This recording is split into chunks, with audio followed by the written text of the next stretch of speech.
Stress లో ఉన్నట్టున్నావు, water తీసుకొస్తాను. అదేంటన్నా అసలే స్ట్రెస్ లో ఉంటే వాటర్ ఇస్తాను జ్యూస్ ఇచ్చా. నేను ఇచ్చింది వాటరే అమ్మా, నీకున్న స్ట్రెస్ కి వాటర్ కూడా జ్యూస్ లా కనిపిస్తుంది. అబ్బా ఈ స్ట్రెస్ ఏంటో. అది కాదన్నా, ముందు నేను చెప్పేది వినండి. నువ్వు నాకేం చెప్ప, ముందు నువ్వు బాక్స్ బ్రీతింగ్ చేయి. బాక్స్ బ్రీతింగా? బాక్స్ బ్రీతింగ్ చేయమంటే అటు ఇటు చూస్తాయంటమ్మా.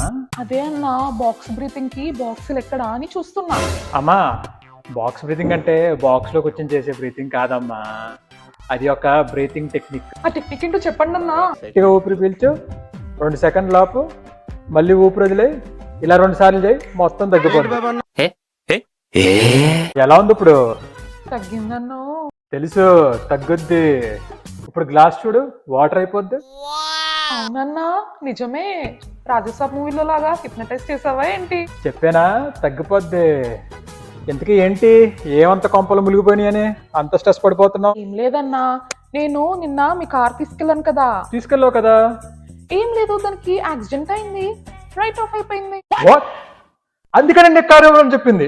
కొప్పడకండి అన్నా, బాక్స్ బ్రీతింగ్ చేయండి, స్ట్రెస్ తగ్గిపోద్ది, అప్పుడు జ్యూస్ వాటర్ అయిపోద్ది.